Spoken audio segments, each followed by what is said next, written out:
we have this panel of incredible people who have really have insight, can give us perspective on insight from DAOs, from where we are, from a historical perspective, from what is enabling now in real time in businesses, what we're seeing real time and what we see in the Social Bees DAO, to what the elements of how they can be built and really truly be autonomous.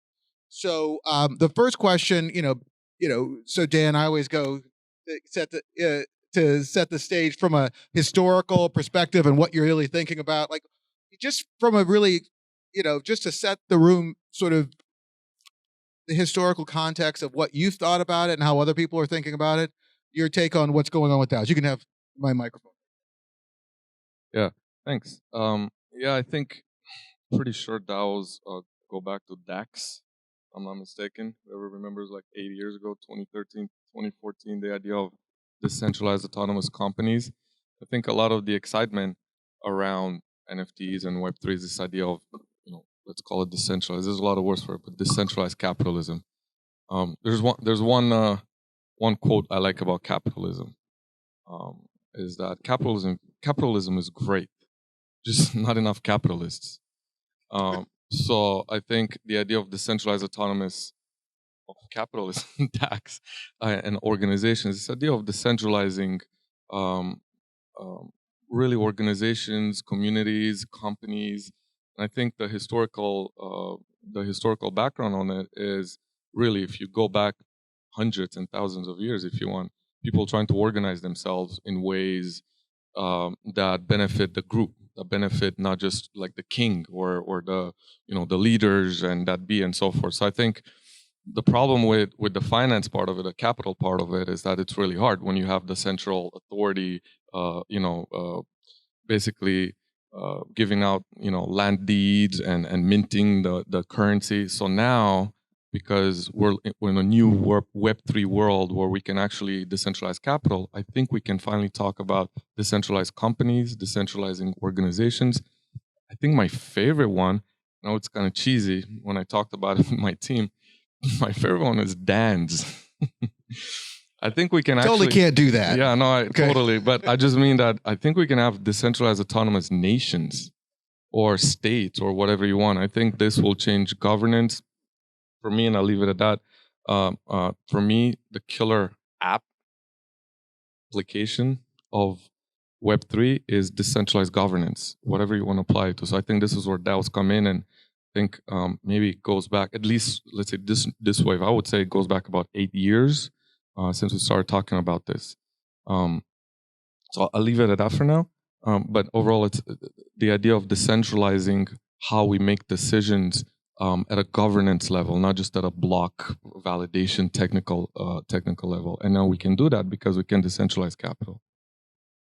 Jerry, so you're looking at things that the creativity that DAOs enable, all those things we're talking about. What sort of hits you in terms of really making sure that people really understand the impact that DAOs can have for organizations? I think for me, as I've been looking at DAOs beginning to take shape as a conceptual framework and looking for ways in which people are seeing how talent is more and more shared in a collaboratively in a group of people. And when you put talent on the table, particularly when talent is invested in an early stage company, like many of the ideas we have here, that the idea of a DAO, it begins to create a way in which you're not only sharing governance, but you're sharing value that's being created and conveying that into the future, or creating any number of ways to create value among people, but also among other, I'll call them nodes in broader organizations. So that's one of the things that I see. All right. So the perspective on that, from that creativity, from nodes in the organization. So Austin, when when we first started talking about what we were doing in the SBU DAO, you'd been in the house with a bunch of people talking about the base, all the innards of it, the complexity of it. And then we had to step back from the fire a little bit to see really what it is, to try to explain it to people. So as you've been talking to people about the DAO and the impact of the DAO, what's the thing that is first out that really gets people understanding the really impact of it? I don't think anybody ever understands what I'm saying sometimes.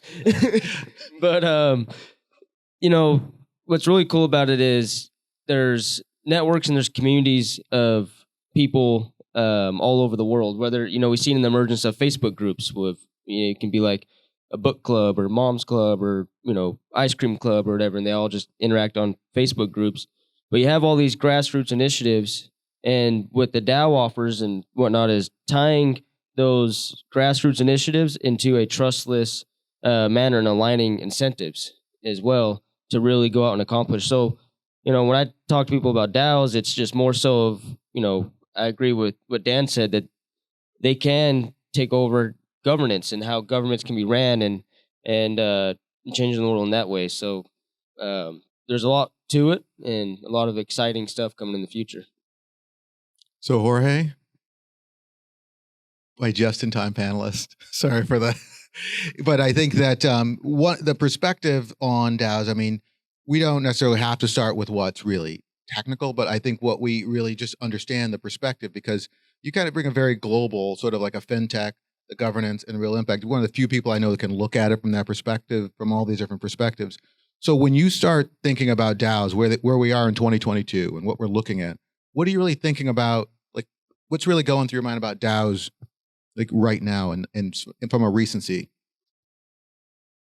I think that it's really, really early in terms that most mechanics are experiments. Like, we're still just scratching the surface of what can be achieved, and part of it is the compounding of technologies. We're just getting to the point where, for starters, what enables them so far didn't exist a couple of years ago, and once it started, you start kind of building on top of other things. So it's just getting to a point where we're barely able to create more functional DAOs. I probably think that a lot of them will end up transitioning. For example, one of the things that we care about when we're planning more in the architecture side is ensuring scalability and being able to migrate. Like, you need any organization that exists now that wants to keep existing in a couple years will need to be able to migrate into newer technologies or newer concepts. Like, they need the capability to change.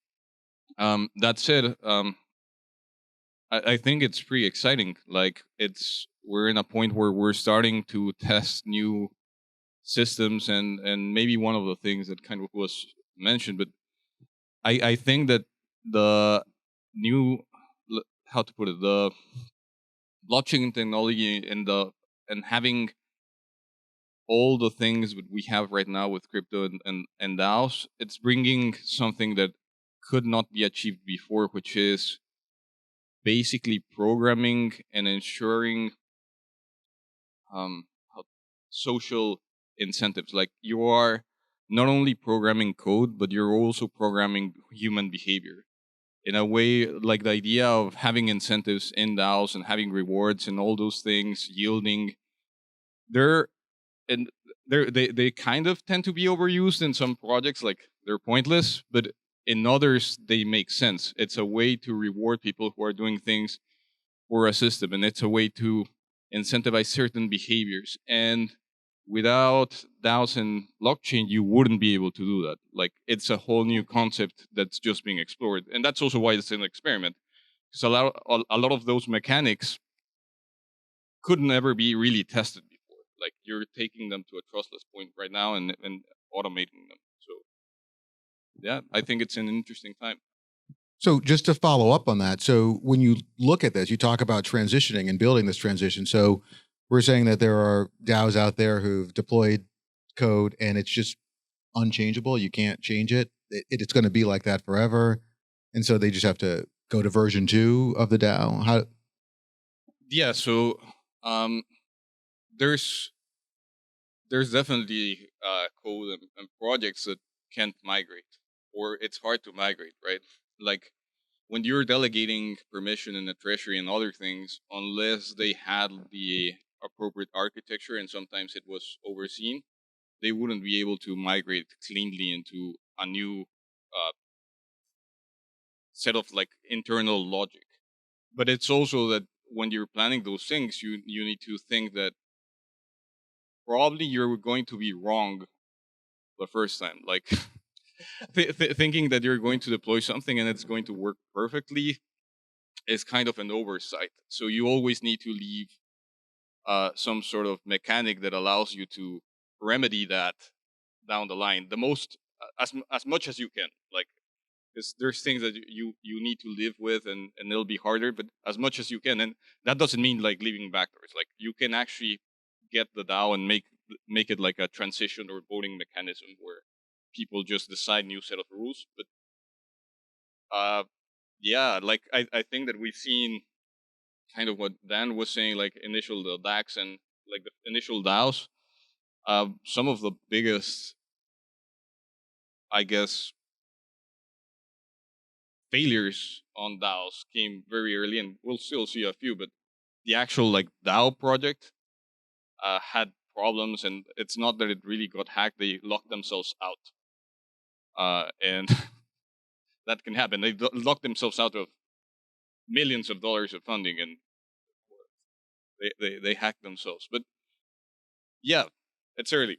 People have there's things that people forget, and it's just allowing upgradability, because long term we don't know what's exactly going to happen or what's going to work. We try. So, so Austin, so one of the things when I look at a DAO, I look at any DAO or any organization I get involved with, is a concept of this voting and voting. And I think we talked a little bit earlier about engagement. So what are some of the things that, as you start talking to people, you start looking at the DAOs, we're involved in? You need a quorum, people need to vote.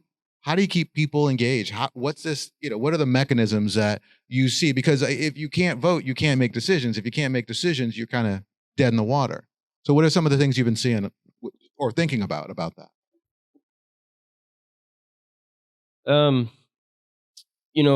What's really, you brought up the DAO, and this kind of ties into that with what's crazy about it is there's the code, but then there's also this social aspect that, people aligning themselves.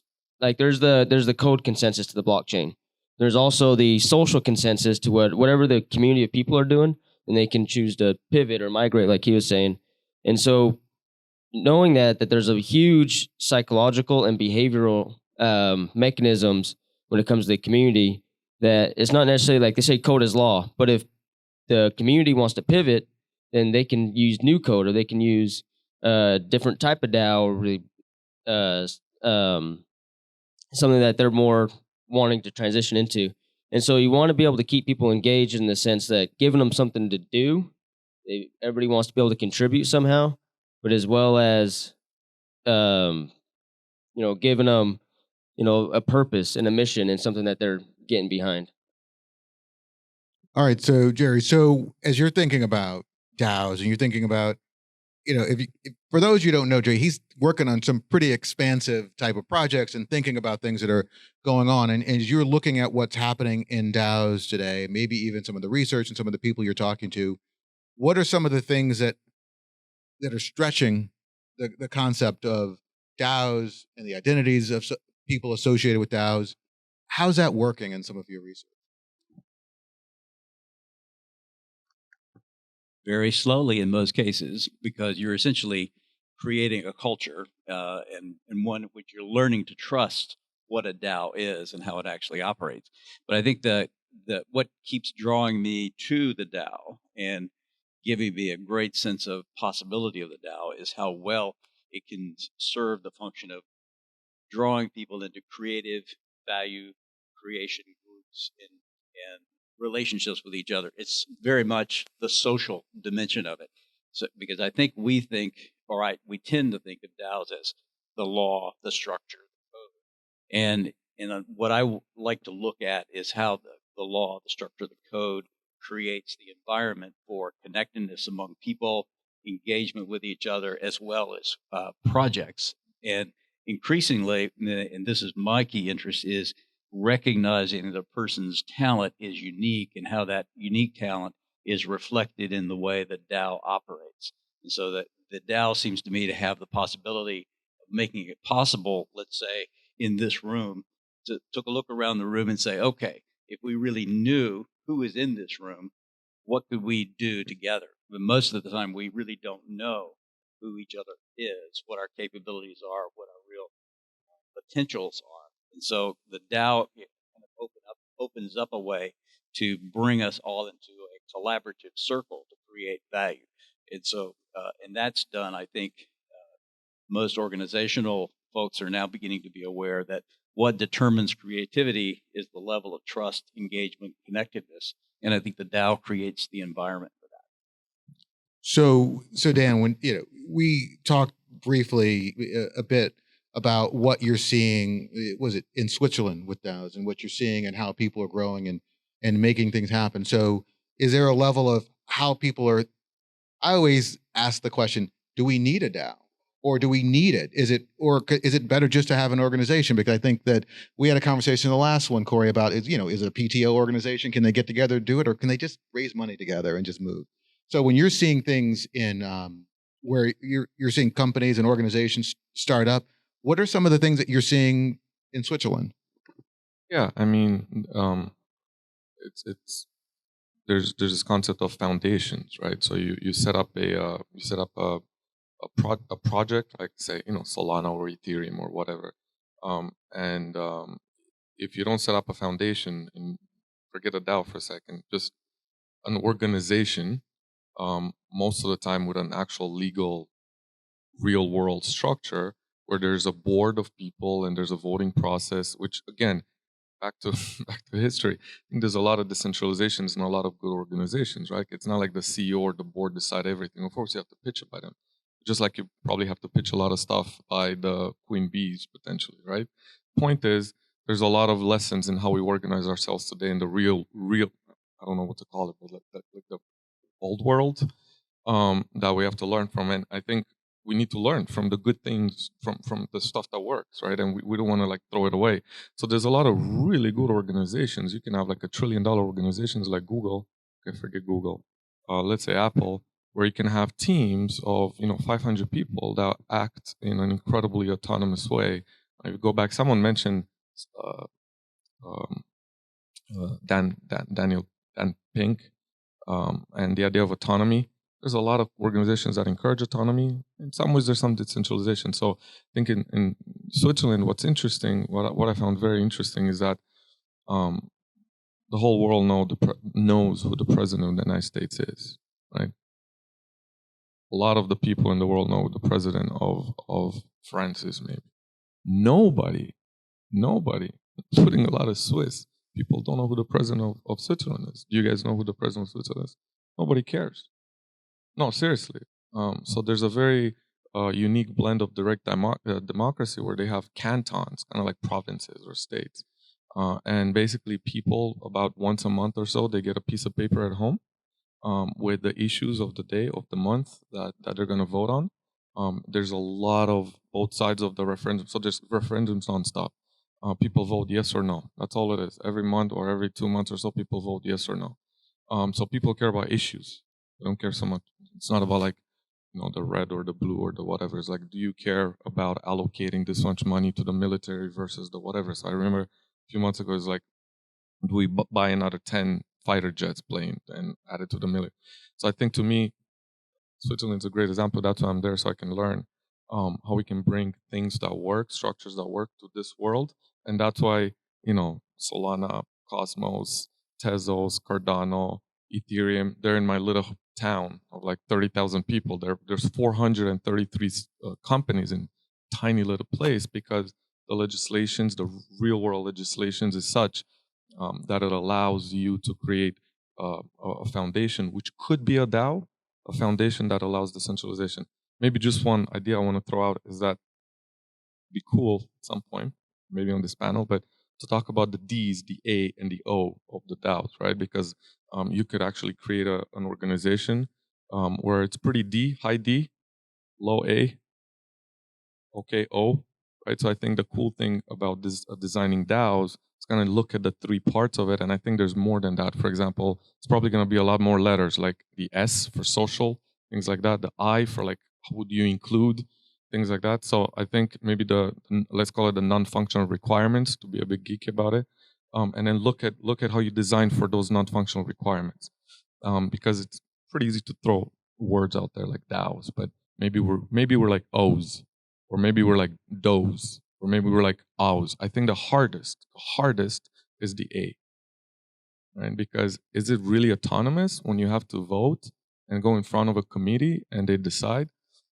Autonomous, ideally, and that's where I'm looking for forward thinking a little bit in terms of where I want to see, 5 years from now or 3 years from now, real DAOs where we know what we want in terms of values. We know where we need to get, kind of like leadership in a company, right?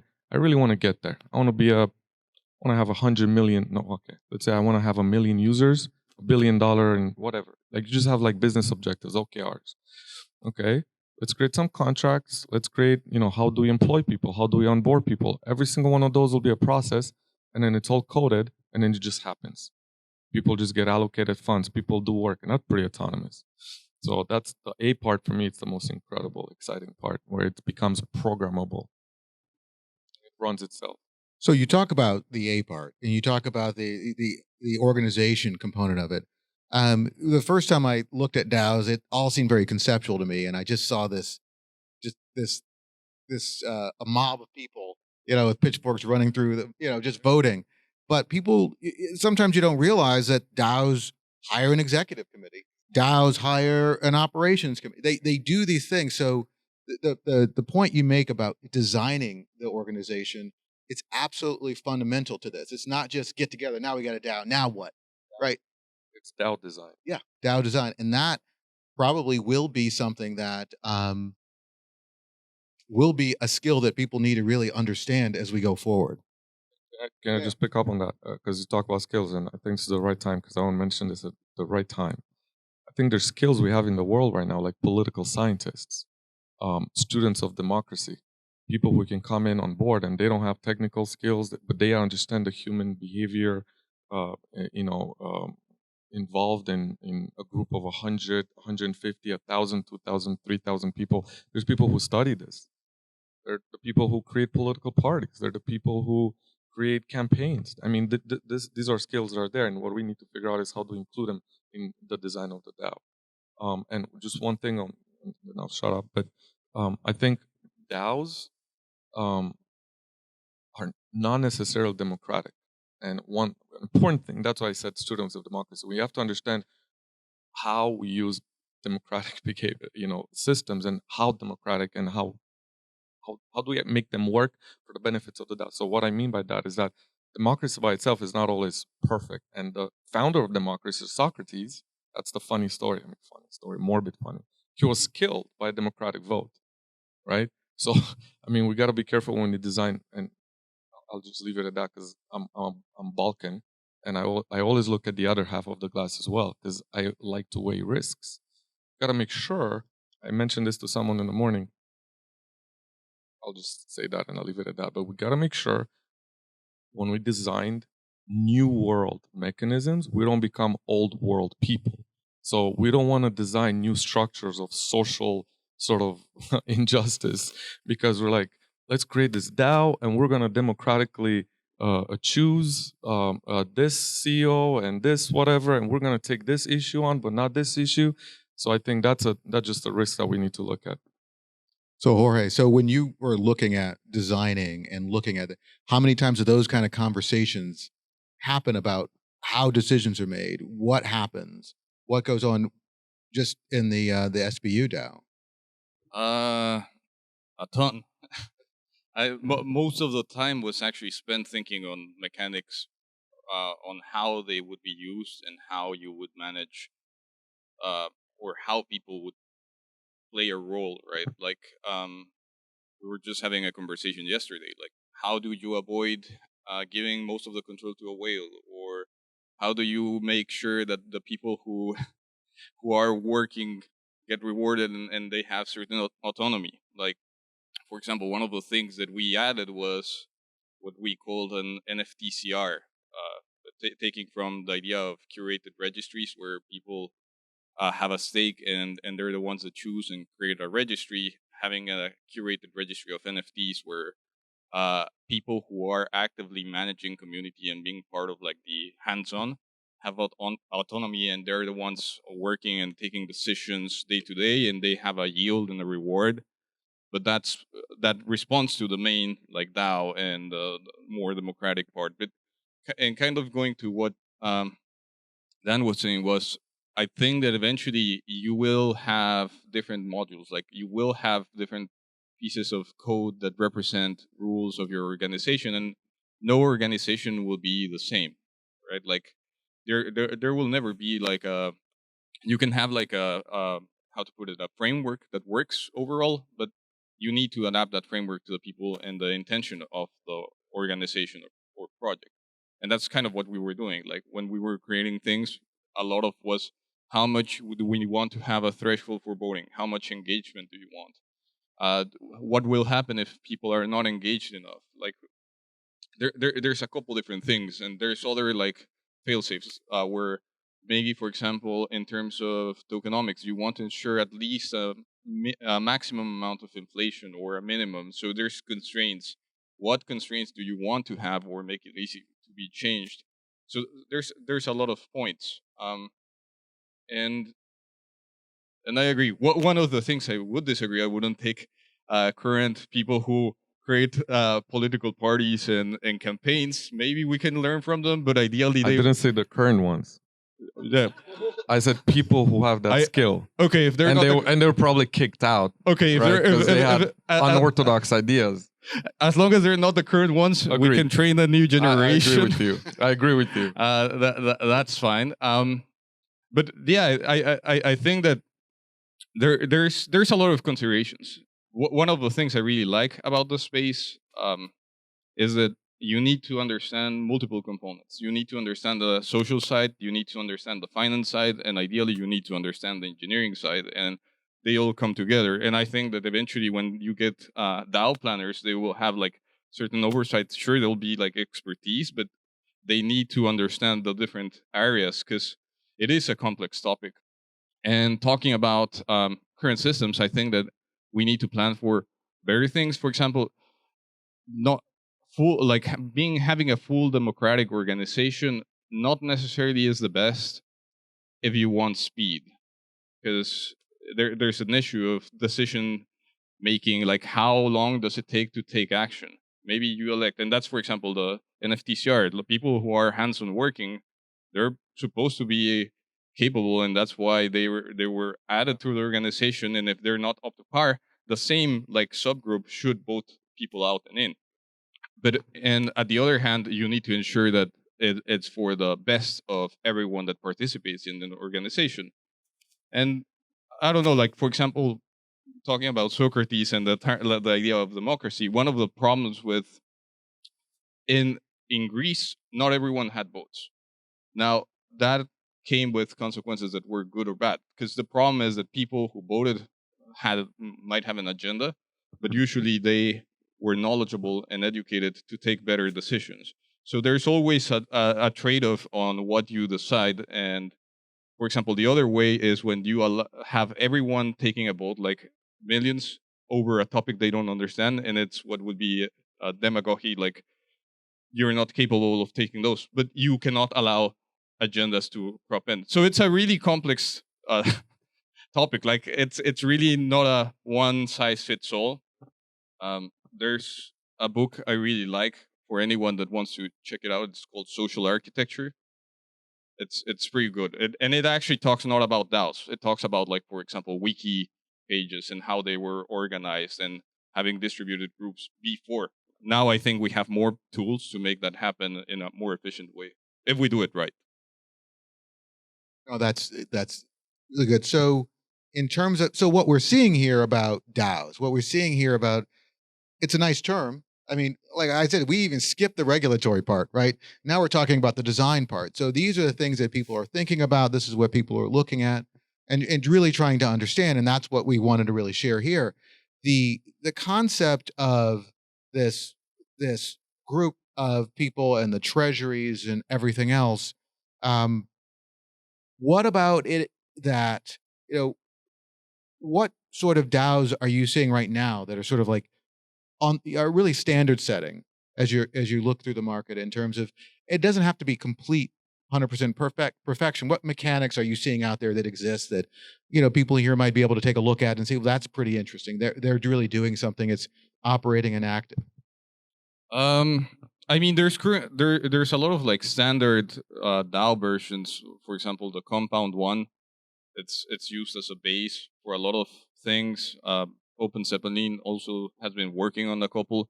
A lot of them were based around mainly, and I'm just talking about like treasury voting DAOs, not in particular like other more customs. Like these are the ones that most projects would take and adapt. For example, a lot of them, one of the things is that they're based on balance voting, like how much token power you have. But then, for example, if some of you might know a site called Snapshot, it's basically used for off-chain voting. Snapshot allows you to select like different weights. Maybe you can have like some sort of quadratic voting where you might have like power, but it reduces with the amount you have to avoid like certain whales. You might want to change and only allow per wallet, although that also has its deficiencies. A lot of the things we've seen is that they're based, for example, on previous snapshots of what balance you had in previous periods of time to ensure like certain holding. And one of the things when we were working on, for example, SVU, we were also checking a project called Nouns, and Nouns is based on like 721 like NFT voting. Each one has one vote, but it was based out of the compound version. For example, when we were working on this, we decided to make it fully about the NFT itself instead of the wallets. So wallet balance and wallets themselves are not the ones associated to votes, it's the NFT itself. And I think that it makes more sense for NFT-based DAOs to work that way. And last but not least, I think that one of the things that we'll be seeing is there's going to be a lot of changes on how those organizations work. Right now, the standards are very, I guess, low tech. Like they're very basic, and it's just like I was saying, scratching the surface. For example, in the case of the Monster DAO, to put something a bit more complex, you have geo voting. Like you have 3 tiers of scaling. You will have like a board, which is the one that provided most of the capital for the fund. You have all of the different cities, and then you have geo-located monsters. And what that does is that you create proposals based on proximity. So every proposal is created based on, let's say you have a city and there's a radius of 100 kilometers, or any other city around it is the ones that pass the proposal, so it can be voted on. If the proposal doesn't pass because it's not on the best interest of a geo section, like an area, that proposal doesn't even go into like general voting. So then you have that ensures that people are invested in the same area and they're not just voting out of anywhere. But it depends on what you want to achieve. So in terms of, anybody have any other DAOs or things they've seen that have been pretty interesting to? The interesting thing I've seen, this is kind of an occasional observation, there is the Marshall Islands have developed a DAO structure which remedies a number of different issues for U.S.-based DAOs or Western EU-based DAOs, and that is it's the only DAO structure that provides limitation of liability from DAO members for the activities or the actions if something nefarious or problematic occurs in the activities of the DAO. But I think so that's the only structural thing that I'm aware of that's different than anything we've talked about here. I think the issue for those of us who are not technologists or tokenomic specialists is, does the structure work? In other words, does it give us a meaningful way to engage? Because I think the autonomy piece that you've talked about is that as long as we know what the rules are, we can function with autonomy within those rules. And that allows us to make our contribution with freedom and bring the other thing that Pink talks about is mastery, bring our own mastery to the area of the DAO that we've kind of seen as our place to make our contribution. So I think, I kind of, my experience at NFT in Phoenix was when Jorge actually lays out some of the components of our DAO, begin to experience for the first time a real sense of freedom of how to make a contribution meaningfully, as opposed to just show up and raise my hand and be hot. In other words, it was a real way to make a contribution. And I think that's the structure that's really important to the non-techies among us. So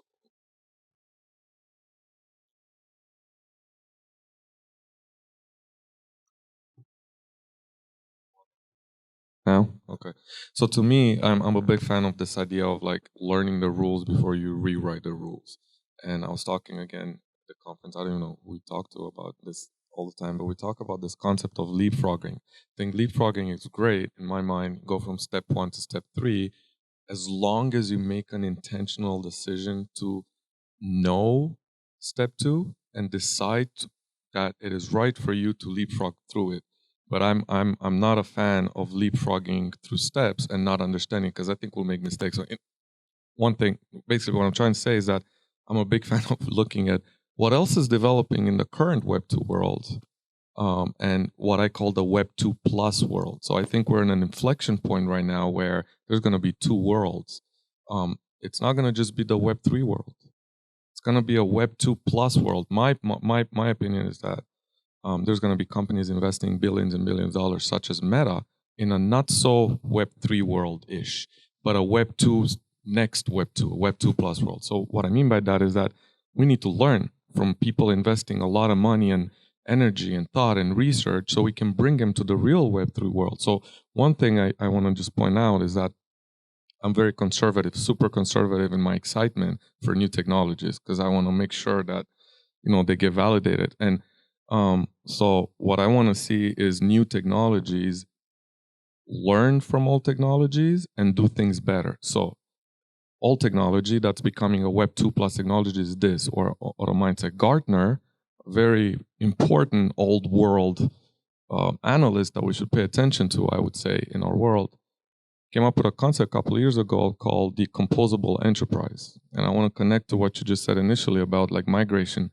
And they actually predicted that by 2023, about 50% of old world enterprises will be composable. What that means is they came up with this concept of basically packaged business capabilities, so PBC. So let's say you have you just mentioned, you have some things you want to do in your DAOs or in your organizations, whether it's, rewarding people. That's a reward package business capability. You could say even something more basic, authentication or whatever. And so there's organizations outside of Web3 right now thinking about making their old world organizations in what I would call Web 2 plus more flexible, more fluid, more able and adaptable and resilient to survive the next whatever COVID plus pandemic or whatever.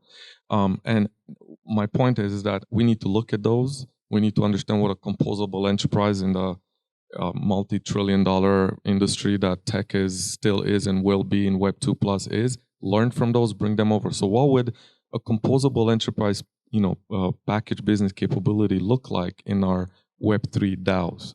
So we have a lot to learn from them. We're not ready. We shouldn't be ready to throw away Web 2 thinking and Web 2 development and research. So just to say what excites me about the future of DAOs is I'd love to see some composable DAOs, some composable enterprise DAOs with some maybe open source DAO components that we can all share and use and improve on and build beautiful DAOs like really fast.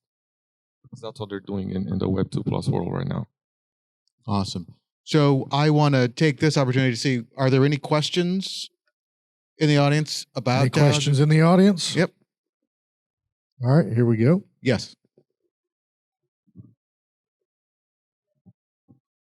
do you think, talking about Mexico City, the election system, do you think someday we can use the NFT to develop our selection system in Mexico for voting? If they allow for it, because it'd be harder to game, sure. You already have the foundation to actually do it. So, for obvious reasons, some of the most precise groups or institutions are the tax ones. Like they already know and have everyone checked. Like they know who everyone is. Like they have good checks, right? The IRS and the SAT in Mexico. And in Mexico, everyone already paying taxes has a what they call a fiel, which is it's basically a public-private key. So there's already a system to authenticate. It's like you already have a wallet, basically your public key, and you can already sign with your private key. So at that point, for example, you don't need an NFT. You can already authenticate signature by a single wallet that's already pegged to every person in a unique manner. So, and that private key, they actually update it and do some other stuff. It's pretty high tech, considering that when they started, they gave you a floppy disk with your key, but they could already do it. Like they could roll that out in the next term of elections if they wanted. We have a question right out there. You got a microphone for? Yep.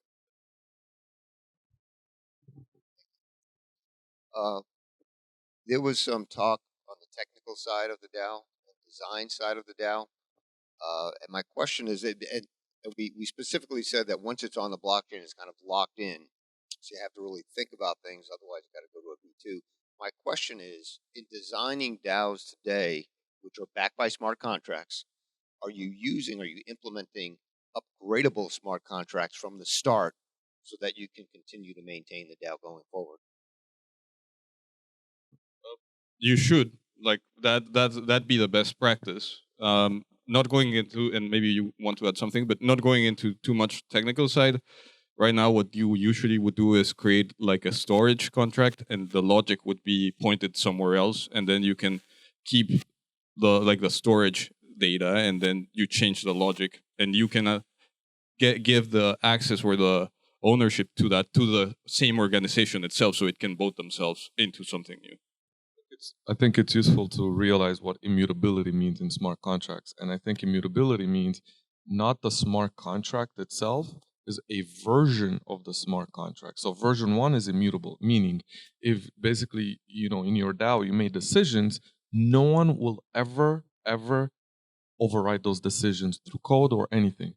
But so that's version 1, immutable. But the smart contract is not immutable. If you make another decision in a committee and by proposals, version 2, immutable. No one can change version 2. Now, there's obviously complications if you want to go to version 1, but you don't. If you want to go back to version 1, you just create version 3, which is identical to version 1 and whatever. Point is, it's a version level immutability that ensures that no one can mess and change your logic. If you agree you're going to do something, you can be sure that that's something. But you have the freedom to just make changes and upgrade them. As long as you left it so that you can actually pass it. You have the freedom in good contract design. Sure. Yeah. Well, all right. I think we are at double zeros in terms of time. I want to thank everybody for walking and being here with us, sharing your questions, sharing your time and your attention. I want to thank these panelists. I want to thank Dan, Jerry, Austin, Jorge, and I want to thank everyone here. And I think this is the part where Rich pulls us all off. But thank you so much. Let's give him a big round of applause. What a great panel. Some great information.